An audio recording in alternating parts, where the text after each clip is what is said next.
Exquisite fun.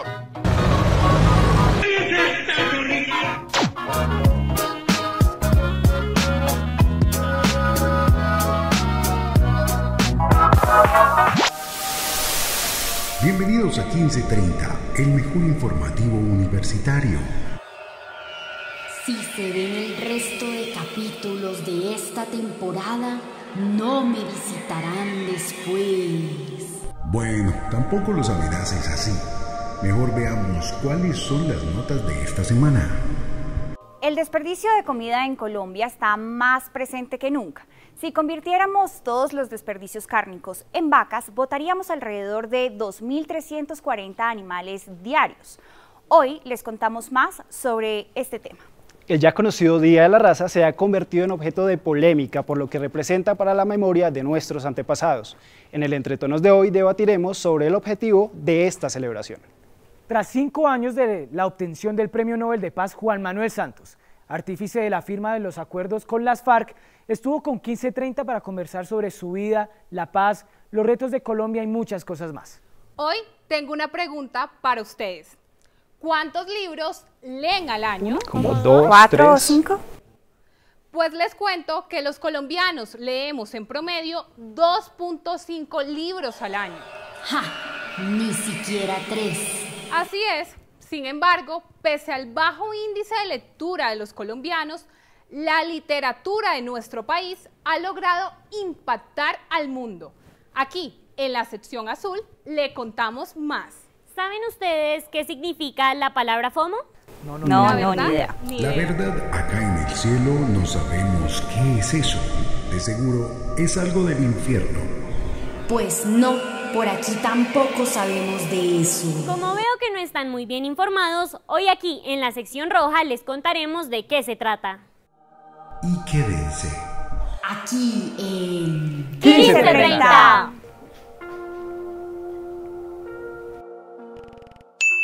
Colombia es el país de las paradojas. Mientras 7 millones de personas sufren de hambre, casi 10 millones de toneladas de comida se tiran a la basura anualmente. Hoy, en la sección verde de sostenibilidad, hablaremos de la pérdida de alimentos en nuestro país, un tema ignorado por muchos, pero que nos compete a todos. En Colombia cada año se desperdician alrededor de 9.7 millones de toneladas de alimento. Y para que se den una idea, si convertimos en naranjas todos los desperdicios de frutas y verduras, estaríamos botando alrededor de 111 millones de toneladas de estas diariamente. Con los alimentos que botamos en Colombia al año podríamos darle de comer a toda la población de Panamá, a toda la población de Uruguay y a toda la población de Luxemburgo juntos durante todo el año, las 3 comidas al día. El desperdicio va más allá del desecho de comida ya cocinada. Las fechas de vencimiento o la mala manipulación del alimento también hacen parte del problema. Lo que pocos saben es que nuestros desperdicios influyen en el calentamiento global. ¿Y eso qué implicaciones tiene? Y es que nada más lo que se genera con el desperdicio es el 10% de las emisiones de gases de efecto invernadero que se producen en todo el mundo. Esta problemática ocurre en toda la cadena de producción, desde el campo, el transporte, la comercialización y por último, en los hogares. Es un ejercicio de carácter conjunto y colectivo que nos compromete a todos y si alguno de los actores desiste o falla en la asunción de sus compromisos, desde luego que el efecto que esperamos en el mediano y largo plazo no se va a llevar a cabo. Estos son algunos tips que debemos poner en práctica. Aproveche las promociones, pero no abuse, asegúrese de que todo lo va a gastar. También no olvide revisar las fechas de vencimiento y si algo se va a dañar, debería donarlo. Y por último, en casa, cocine solo las porciones necesarias y si algo sobra, no olvide almacenarlo. Que vuelvan a las plazas, que compren a conciencia, que vayamos tomando conciencia desde los empaques hasta el contenido de los productos. Estos tips sí que los tienen claros en UAT, donde convierten frutas podridas en helado. De eso hablaremos en un próximo capítulo de 1530.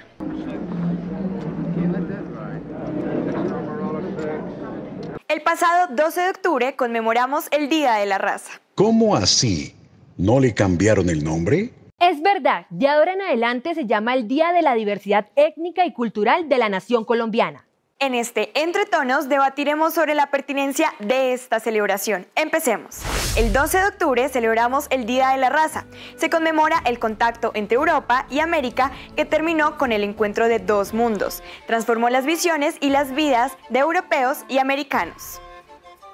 Antes, hay que aclarar que algunos astrónomos aseguran que Cristóbal Colón no llegó a América el 12 de octubre de 1492, sino entre el 20 y el 21 por el calendario de la época. Si hubiera algo que celebrar, la verdadera fecha debería ser entre el 20 y el 21 de octubre, no el 12. Nuestra cultura es lo que había antes de Colón, es decir, la historia precolombina, y también es lo que vino después de Colón. La oportunidad de cada año de los pueblos indígenas, del pueblo negro, es decir, que hay la necesidad de poder reconocer esa diversidad, de poder reconocer esa diferencia.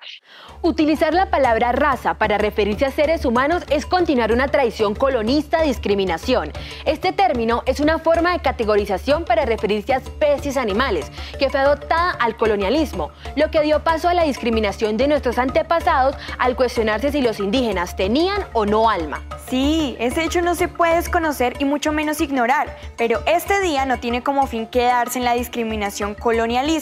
Justamente se centra en resaltar nuestras riquezas étnicas, culturales, en celebrar nuestras diferencias y enaltecer nuestros mulatos, afrocolombianos e indígenas. Esa razón de que la pureza no existe es que la humanidad no está dividida en razas, porque todos pertenecemos a una especie humana absolutamente mezclada.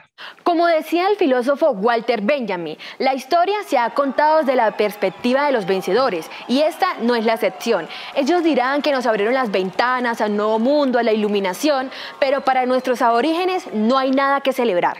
No es una oportunidad para celebrar la colonización, sino para reconocer la historia de las tradiciones culturales, folclóricas, gastronómicas y musicales que sí están relacionadas con la interacción entre los europeos y los habitantes nativos de nuestro continente. La idea de celebrar esta fecha es como un intento por romantizar aquel episodio de genocidio y de barbarie que se dio dentro del territorio. Me parece interesante el Día de la Diversidad Cultural, pero también se agregaría el Día de la Resistencia de la Diversidad Cultural. Eso, pues, orientaría un poco más a lo que ocurrió hace más de 500 años. Esta fecha o celebración, como dices tú, Luisa, es un día de luto para nuestros pueblos aborígenes. No fue descubrimiento, sino invasión, muerte y genocidio.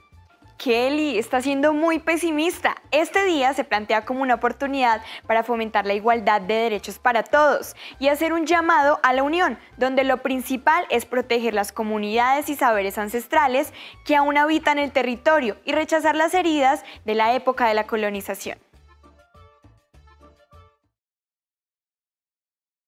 Nobel de Paz. Expresidente de Colombia, periodista, docente, escritor, ex subdirector del Tiempo y un abuelo orgulloso. Este es Juan Manuel Santos, aquí en la sección multicolor. Los problemas de seguridad en este momento se deben a una falta de una política eficaz de seguridad. Este país tiene demasiadas inequidades. Podemos hacer la paz con el ELN si hay voluntad de las dos partes. He querido reunirme con el presidente Duque. He querido reunirme con el expresidente Uribe. El gobierno, infortunadamente, no han manejado bien las Fuerzas Armadas. Hace 5 años, el nombre de Juan Manuel Santos Calderón sonó por todo el mundo. La victoria del no del plebiscito que buscaba aprobar los acuerdos de paz con las FARC tras más de 50 años de conflicto y la posterior obtención del Nobel de la Paz hicieron del mandatario alguien que iba mucho más allá a una figura internacional. Sin embargo, tras todo este tiempo, la guerra en Colombia continuó en forma de polarización. Me duele mucho que alrededor de la paz un país se haya dividido. La paz lo que debe hacer es unir a una sociedad, porque la paz es el objetivo más noble de cualquier nación, de cualquier país, de cualquier sociedad. Esta división obedece 100% a intereses políticos e ideológicos. Probablemente el plebiscito fue el momento más crítico de sus 8 años de mandato y fue una época que estuvo llena de responsabilidades y estrés. Por esta razón, los meses siguientes, luego de dejar el Palacio de Nariño, fueron un tiempo de alivio y descanso para el expresidente. Fueron muy placenteros porque yo estaba mentalmente preparado. Uno tiene que ejercer el poder sin dejarse hipnotizar por el poder, sin aferrarse al poder. Uno tiene que aprovechar el poder, decir, esto es temporal, hacer lo que se pueda hacer lo máximo posible, y cuando le toque a uno dejar el poder, tener la tranquilidad de mirar para atrás y decir, yo dejé un país un poco mejor del país que yo recibí. Paradójicamente, en ese mismo tiempo aumentaron las cifras de violencia e inseguridad en el país. Las masacres se incrementaron un 168% entre 2018 a 2020, y en tan solo los primeros 6 meses de 2021 se registraron 175.082 hurtos, aumentando en un 136% la cifra total del 2018. Los problemas de seguridad en este momento se deben a una falta de una política eficaz de seguridad. Eso es lo que está sucediendo, y también se debe a que el gobierno, infortunadamente, no han manejado bien las Fuerzas Armadas. Le doy un ejemplo: durante más de un año mantuvieron a los 2 generales más antiguos de la policía, al general Atortúa, que era el director de la policía, y al general Salamanca, que era el inspector, peleándose entre sí en público. ¿Qué sucedió con eso? Que la policía se fracturó, y al fracturarse, pues tiene problemas y le resta mucha eficacia. Dentro de esta inseguridad está la presencia de la guerrilla del ELN, que a propósito de su más reciente libro, Una conversación pendiente junto a Ingrid Betancourt, el expresidente Santos aseguró que el país tiene varias conversaciones por realizar, entre ellas con esta guerrilla. Colombia tiene conversación pendiente, por ejemplo, con el ELN. Yo creo que podemos hacer la paz con el ELN si hay voluntad de las dos partes. Colombia tiene que restablecer conversaciones con varios países que hoy no tienen a Colombia con una buena imagen. Por ejemplo, Cuba. Creo que nosotros cometimos una gran injusticia con Cuba, porque Cuba lo único que hizo fue ayudar al proceso de paz, servir de anfitriona por solicitud de Colombia. Y lo que hicimos fue darle una cachetada y pedirle a Estados Unidos que pusiera a Cuba en la lista de los países que protegen el terrorismo, y lo hicieron. Y eso ha perjudicado enormemente a Cuba. Expresidente, Nobel de Paz, exministro, periodista, escritor, padre, esposo y abuelo. Juan Manuel Santos ha dedicado su vida a promover la paz, y entre errores y aciertos dejó su nombre en las páginas de la historia de Colombia. Y ojalá sigamos nosotros construyendo la paz. Eso tenemos que seguir todos poniendo nuestro granito de arena, porque la paz es la base para cualquier progreso. I have a dream. Gabriel García Márquez, Pilar Quintana, Santiago Gamboa y Ángela Becerra son algunos de los novelistas que han logrado reconocimiento internacional. En Colombia se escribe desde literatura indígena, afrocolombiana, gótica y hasta de crimen. La literatura colombiana ha servido para visibilizar de manera creativa los conflictos que vivimos en nuestro país, llegando estas historias a destacarse alrededor del mundo. Colombia siempre ha sido un país de tradición literaria, ¿no? Desde el siglo XIX, pues con obras, por ejemplo, como María de Jorge Isaac, La Vorágine de José Estacio Rivera, pues hemos sido reconocidos a nivel internacional. 2.5 libros al año. Esta es la cantidad de libros que lee un colombiano promedio. Aquí, en 1530, vinimos al picnic literario en el marco de la conmemoración de los 15 años del Festival Infantil y Juvenil. Le contamos si esto es verdad. Al año yo creo que la verdad leo muy poco, por ahí máximo 2. 2, 3 libros. 1 o 2. Máximo 1, un milagro 1,5, 2.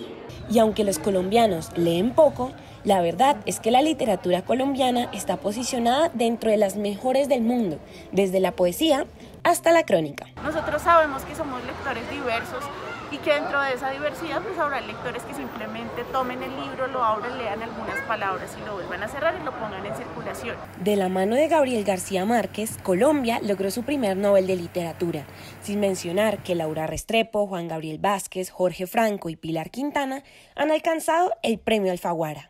Es muy importante porque abre puertas, porque me permite mostrar la historia que estoy haciendo. También me hace ser muy consciente de que esto no determina si soy buena escritora o no. En algún momento hemos escuchado decir de alguien, mejor véase la película en lugar de leerse todo el libro. Sin embargo, adaptar cinematográficamente un libro nunca será una tarea sencilla. Que son dos obras diferentes, así que el nivel de comparación, digamos, siento yo que no tiene cabida, en tanto que la forma de construcción de una y otra, aunque apunten hacia lo mismo, tanto la novela como el cine, y es contar historias y crear imágenes, son dos escenarios diferentes. Otro fenómeno relevante ha sido la mudanza del modo tradicional de leer a las reseñas y comentarios de libros hechos por booktubers y booktokers. Para hablar de lectura, la gente siempre se imagina que leer es únicamente leer literatura o leer alta literatura. Y resulta que la gente lee muchas cosas. Pero siento que se puede dar más, ¿no? Siento que deberíamos tener un espacio más literario que los medios no los da. Y voy a hacer una crítica en este momento. Cuando Pilar Quintana se gana ese premio, eso debió abrir el noticiero. Literatura colombiana, una industria poderosa y visible. Quizá faltan 5 para el peso para darle su valor localmente.